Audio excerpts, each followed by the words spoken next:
ನೀವು ಪಕ್ಷಕ್ಕೆ ಸೇರ್ಕೊಳ್ತೀರಾ ಅಂತ ಗೊತ್ತಿರಲಿಲ್ಲ ಬಿಜೆಪಿಗೆ. ಈಗ ಪಕ್ಷಕ್ಕೆ ಬಿಟ್ಟಿದ್ದ ವಿಚಾರಗಳು ಅಂತ ಹೇಳ್ತಾ ಇದ್ದೀರಾ. ಹಾಗಾಗಿ ಒಂದಷ್ಟು ವಿಚಾರಗಳಾಗ್ಬೋದು, ನಿಮ್ಮ ವೈಯಕ್ತಿಕ ನಿಲುವುಗಳು ಏನಾಗಿರ್ಬೋದು ಅಂತ ನೋಡಿ. ಹೈಕಮಾಂಡ್ ನ ಮೀಟ್ ಮಾಡಿದಾಗ್ಲೂ, ಹೈಕಮಾಂಡ್ ನ ನಾನೇನ್ ಫಸ್ಟ್ ಟೈಮ್ ಅಲ್ಲ ಮೀಟ್ ಮಾಡ್ತಿರೋದು. ಹೈಕಮಾಂಡ್ ಜೊತೆಯಲ್ಲಿ ನನ್ ಟಚ್ ಅಲ್ಲೇ ಇರ್ತಾರೆ, ಮಾತಾಡಿಸ್ತಾನೆ ಇರ್ತಾರೆ. ಡೆಲ್ಲಿಗೆ ನಾನು ಸೆಷನ್ಸ್ ಹೋದಾಗ್ಲೂ ಅಥವಾ ಕಮಿಟಿ ಮೀಟಿಂಗ್ಸ್ ಹೋದಾಗ್ಲೂ ಎಲ್ಲರೂ ಅಲ್ಲಿ ಸಿಗ್ತಾರೆ, ಮಾತಾಡ್ತಾರೆ. ಮುಂದಿನದೇನು ಅನ್ನೋ ಅಂತ ಕ್ಯಾಶುವಲ್ ಡಿಸ್ಕಷನ್ಸ್ ನಡೆಯುತ್ತೆ. ಇದೇನು ಫಸ್ಟ್ ಏನೋ ದಿಢೀರ್ ಅಂತ ನಾನು ಮಾತಾಡ್ತಿದ್ದಲ್ಲ. ಅಲ್ಲಲ್ಲ, ಆ ರೀತಿ ನಾವು ಯಾವತ್ತು ಪ್ರತಿಯೊಂದು ಹೆಜ್ಜೆ ಚುನಾವಣೆಯಲ್ಲಿ ಏನಾಗ್ಬೋದು, ನನ್ ಗತಿ ಏನಾಗ್ಬೋದು, ನನ್ಗೇನ ಸಿಗತ್ತಾ ನನ್ಗೇನ ಸಿಗಲ್ವಾ ಅನ್ನೋ ಉದ್ದೇಶ ಇಟ್ಕೊಂಡು ನನ್ಗಿಷ್ಟ ಇಲ್ಲ ಆ ತರ ಇರೋದು. ಬೇರೆಯವ್ರ ಬಗ್ಗೆ ನಾನು ಮಾತಾಡೋಕ್ಕೆ ಹೋಗಲ್ಲ. ನನ್ನ ಶೈಲಿ ಅಲ್ಲ.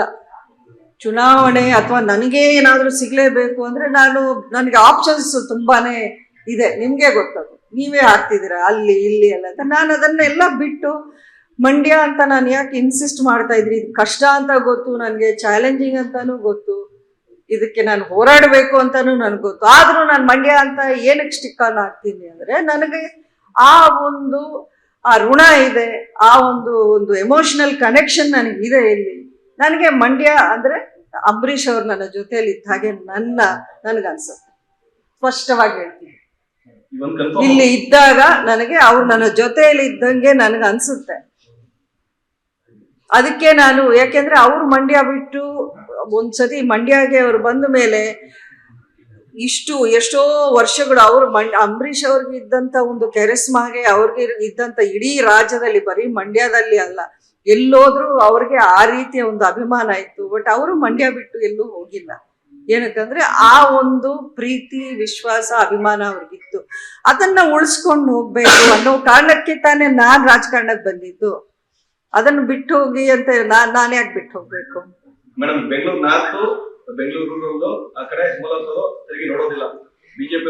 ಬೆಂಗಳೂರು ನನ್ನ ನಿಜಕ್ಕೂ ನಿಜ ಹೇಳ್ಬೇಕು ಅಂದ್ರೆ ಬಿಜೆಪಿ ಯಾರು ನನಗೆ ಆ ಪ್ರಸ್ತಾಪ ಅವ್ರಿಗೆ ಗೊತ್ತಿದೆ. ನನ್ನ ನಿಲುವೆ ಇಲ್ಲ, ನನ್ನ ನಿಲುವು ಕೇಳಿ, ನನ್ನ ಮಾತು ಕೇಳಿ, ನನ್ನ ನಿಲುವು ಏನು ಅನ್ನೋದನ್ನ ಅವ್ರಿಗೆ ಸ್ಪಷ್ಟವಾಗಿ ನಾನು ಹೇಳಿದ್ದೀನಿ. ಅವ್ರಿಗೂ ಗೊತ್ತಿದೆ. ನಾನು ಮಂಡ್ಯ ಬಿಜೆಪಿ ಇಲ್ಲಿ ಸೀಟ್ ಉಳಿಸ್ಕೋಬೇಕು, ನಾನು ಮಂಡ್ಯದಿಂದಾನೇ ನಾನು ನಿಂತ್ಕೋಬೇಕು, ಅಷ್ಟೇ ನಾನು ಹೇಳಿ. ನೋಡಿ, ಈಗ ಇದಕ್ಕೆ ತುಂಬಾ ಈ ಒಂದು ಮಾತು ತುಂಬಾನೇ ಬರ್ತಾನೆ, ಬೋರಿಂಗ್ ಆಗ್ಬಿಟ್ಟಿದೆ. ಈಗ ಪಕ್ಷೇತರ ನಿಂತ್ಕೋತೀರಾ, ಕಾಂಗ್ರೆಸ್ ಸೇರ್ತೀರಾ, ಅಲ್ಲಿ ಸೇರ್ತೀರಾ, ಬೇಡ. ನನಗೆ ಪಾಸಿಟಿವ್ ಕಾನ್ಫಿಡೆನ್ಸ್ ಇದೆ. ನಾನು ಹೇಳಿದ್ದೀನಿ ಬಿಜೆಪಿ ಈ ಸೀಟ್ ನ ಉಳಿಸ್ಕೊಳ್ತಾರೆ ಅನ್ನೋ ಕಾನ್ಫಿಡೆನ್ಸ್ ಅಲ್ಲಿ ನಾನು ಇದ್ದೀನಿ. ಅದಾಗದೇ ಇದ್ದಾಗ ಮತ್ತೆ ಮಾತಾಡೋಣ, ಇವಾಗ ಯಾಕೆ? ಅನುಕ್ಷಣದ ಸುದ್ದಿಗಳಿಗಾಗಿ ವಿಸ್ತಾರ ನ್ಯೂಸ್ ಯೂಟ್ಯೂಬ್ ಚಾನೆಲ್ ಸಬ್ಸ್ಕ್ರೈಬ್ ಮಾಡಿ. ಹೊಸ ಸುದ್ದಿಗಳ ನೋಟಿಫಿಕೇಶನ್ಗಾಗಿ ಬೆಲ್ ಐಕಾನ್ ಕ್ಲಿಕ್ ಮಾಡಿ. ಲೇಟೆಸ್ಟ್ ಅಪ್ಡೇಟ್ಸ್ಗಾಗಿ www.vistaranews.com ವೆಬ್ಸೈಟ್ಗೆ ವಿಸಿಟ್ ಮಾಡಿ.